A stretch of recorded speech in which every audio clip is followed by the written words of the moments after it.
nana recherche joli Joe. Comment on fait, je suis pas très mytho. Manger le truc, je sens les pipeaux. Les pipeaux, oh yeah. Tu ne vas pas me manquer, toi qui croyais me connaître. T'es rempli de charabia, tu ne sauras plus rien du moi. Je ne peux pas supporter, t'as osé me comparer. T'inquiète pas, je vais tout niquer, c'est la putain de la... Mais qui va se négliger? Alors, bonjour à toi. J'espère que tu vas bien, j'espère que tout va bien dans ta vie. Alors, bienvenue à ce podcast, à mon podcast, c'est Marie-Francette. Et là, je vais entamer la deuxième série, on va entamer ensemble la deuxième série de ce podcast. Ok? Donc, la deuxième série s'intitule tout simplement « Après notre premier rendez-vous ». Après notre premier rendez-vous, je veux parler de quoi? Je veux parler des devoirs que chaque partie, entendez par partie l'homme ou la femme, ont, les devoirs que chaque partie ont avant de se mettre en couple. Comprenez par devoir les obligations que l'homme a, les obligations que la femme a, que deux personnes ont, que deux personnes qui se plaisent ont pour se mettre ensemble. D'accord? Parce qu'on remarque dans notre société, dans cette génération, qu'il y a beaucoup des blessés de guerre, qu'il y a beaucoup des rescapés, qu'il y a aussi beaucoup des terroristes.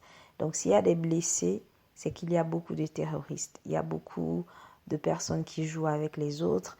Il y a beaucoup de naïfs. Il y a beaucoup de personnes qui n'ont pas forcément des gens pour leur dire fais pas ça, fais ceci. Et du coup, ils se plongent dans des relations très toxiques et qui peuvent les détruire. Il faut faire très attention aux relations toxiques. Une relation toxique peut te tuer, peut t'anéantir jusqu'à la fin de tes jours. Je m'explique, tu seras traumatisé, ton caractère sera falsifié, tes émotions auront pris un choc, tu seras dans l'amertume et tu peux te recoqueviller sur toi et faire des bêtises dans l'avenir parce que tu as été blessé. Donc c'est très dangereux une relation toxique.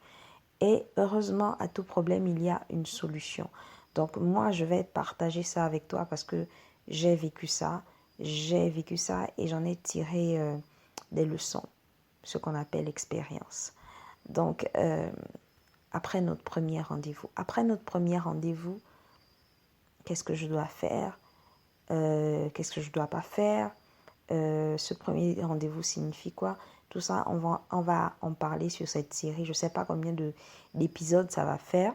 Ce qui est sûr, c'est qu'à cet épisode, on ne pourra pas tout dire. Mais à cet épisode, je vais commencer par parler à la femme. Donc, madame, après ton premier rendez-vous, comment tu dois te comporter? Qu'est-ce que ce rendez-vous signifie?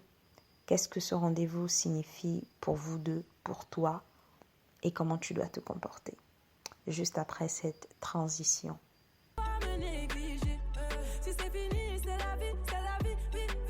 J'aurais tout zappé, chérie, oui. Jolie nana, recherche joli Joe. Comment on fait, je suis pas très mytho. Manger le truc, je sens les pipeaux, oh yeah. Ils m'ont dit bête. Donc voilà, après le premier rendez-vous, bon déjà, un homme te plaît, il te dit tu es belle, tu es charmante, il veut passer du temps avec toi, nanana, tout ce que tu connais. Et en principe, toi aussi, il te plaît. Mais franchement, la position à prendre, c'est pas de... Parce qu'il te plaît, tu vas commencer à te mettre en action pour que, voilà, il officialise votre relation. C'est pas à toi de le faire. En fait, avant le premier rendez-vous et après le premier rendez-vous, tu n'as pas encore, tant que tu n'as pas dit oui, tant qu'il t'a pas demandé d'être sa copine officielle, tant qu'il n'a pas demandé d'être en relation avec toi, ne te sens pas obligé de faire des efforts en fait. Parce que c'est ça qui nous tue. Aujourd'hui, la jeune femme, je vais parler de l'Afrique parce que je suis en Afrique et que je vis les conséquences de l'Afrique. Je ne sais pas comment ça se passe ailleurs qu'ici. Mais on remarque que les femmes, les jeunes filles, parce que maintenant, cette génération est très précoce. On va voir à 14 ans une fille qui a déjà un prince charmant, qui est déjà amoureuse, qui est même déjà dévergée et autres. Donc, ils sont très précoces, les jeunes de cette génération. Moi, à 14 ans, je ne connaissais pas les hommes. Limite, j'avais peur des hommes. Je ne voulais pas en approcher, en fait. Ça me disait rien parce que je savais même pas ce que ça donne. Déjà, pour avoir envie, en fait. Donc, un homme t'aborde, il te plaît, ne lui montre pas tout de suite.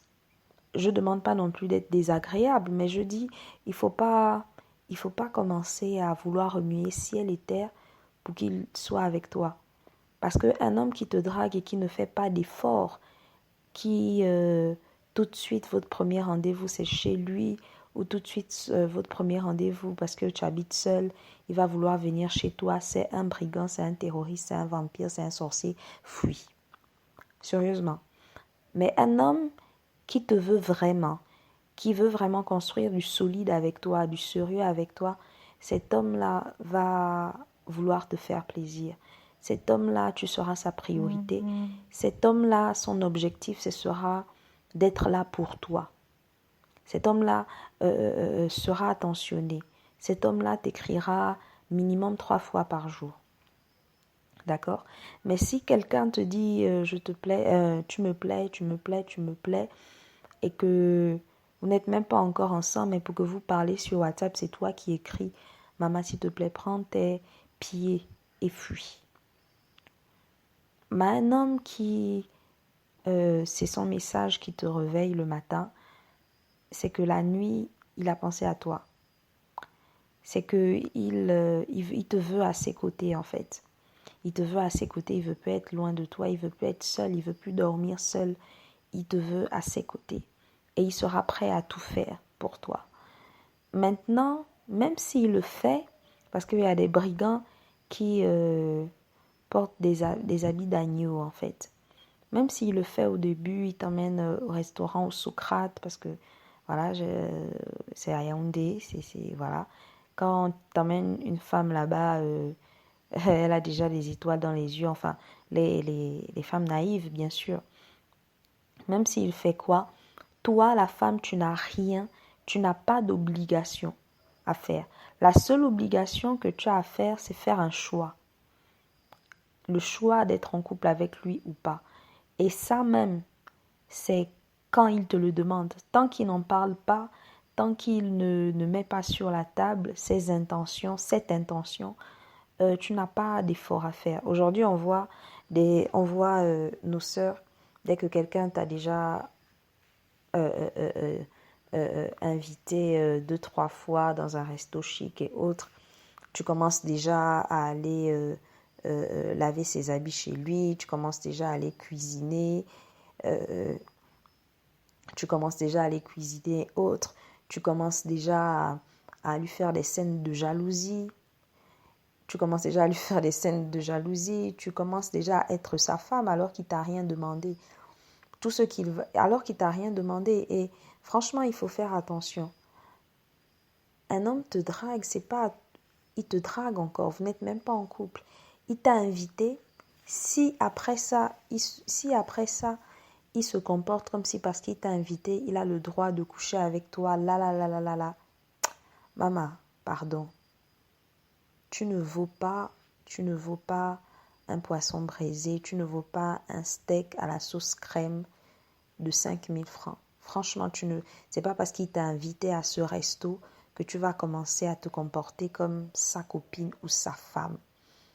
Tu seras sa copine ou sa femme, tu seras sa copine d'abord quand il te l'aura demandé, quand il l'aura officialisé, quand il aura dit est-ce que tu veux partager ta vie avec moi, je te veux comme ma copine.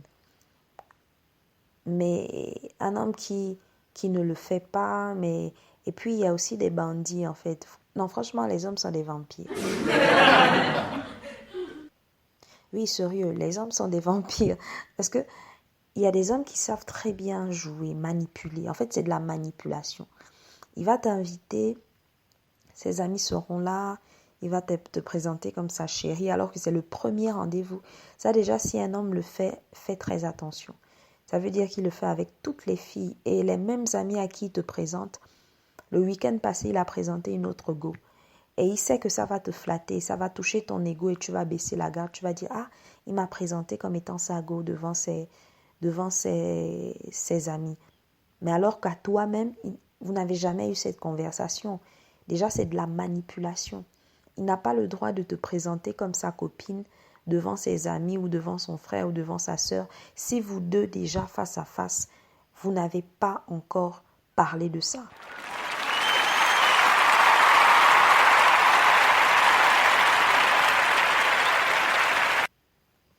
Oui, si vous n'avez pas encore parlé de ça, franchement, c'est de la manipulation. Ne tombe pas dans ce piège.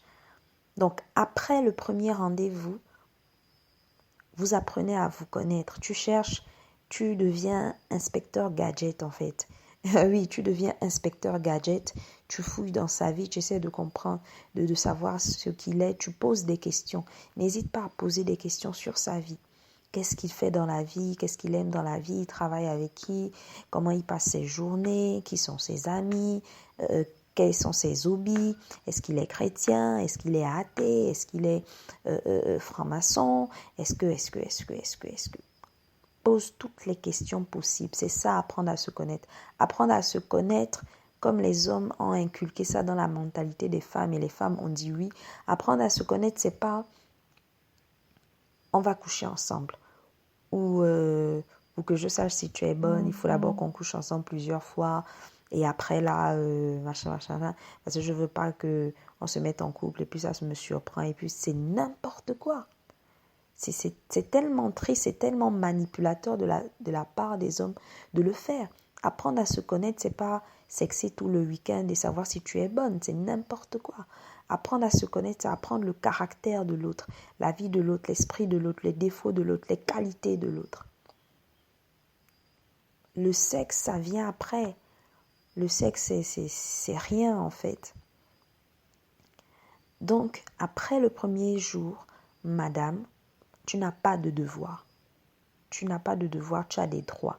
Lui, il a des droits et des devoirs. Lui, il doit te prouver qu'il te veut.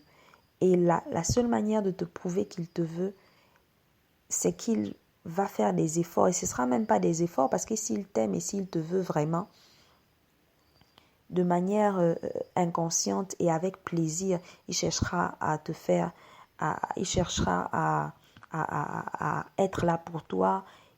Pour lui, ce sera un plaisir d'être attentionné, de parler avec toi, de te faire des petites attentions jusqu'à quand il va dire « je te veux dans ma vie ». Et toi, tu as des devoirs, madame, après ton oui. Je ne parle pas du oui à la mairie, mais je parle du oui quand tu décides d'être sa copine. À partir de là, toi aussi, tu as des devoirs où tu dois lui montrer que tu as les capacités d'être auprès de lui. Tu dois lui montrer que tu es une femme, tu dois lui montrer que tu es prêt à le en rendre heureux. Mais ça, c'est seulement après que vous ayez parlé et que vous ayez décidé d'être en couple. Et ne crois pas que c'est parce que vous avez couché ensemble ou que vous êtes embrassés ou autre que vous êtes en couple. On est en couple quand on décide d'un commun accord, qu'on décide de rentrer en couple. Parce qu'après, ce qui va se passer, c'est qu'il va te dire « je t'ai rien demandé » et il va te jeter comme une chaussette. Donc, attention, madame, fais preuve de discernement, fais preuve de sagesse et de prudence. Alors, on est arrivé à la fin de ce podcast. Il y aura le second épisode par rapport à ce même thème après notre premier rendez-vous. Qu'est-ce que je dois faire? Et la suite, je vais m'adresser aux hommes. Dans l'épisode 2, je vais m'adresser aux hommes. Alors, ciao, ciao et à bientôt. Tombé la première, merde, il m'a rendu bête. Tombé la première, merde. Si t'as les critères, ça me va. Je suis pas dans les délires de vice. Si tu penses assurer, c'est bon. Tu peux déposer ton CV par mail. Mais qui va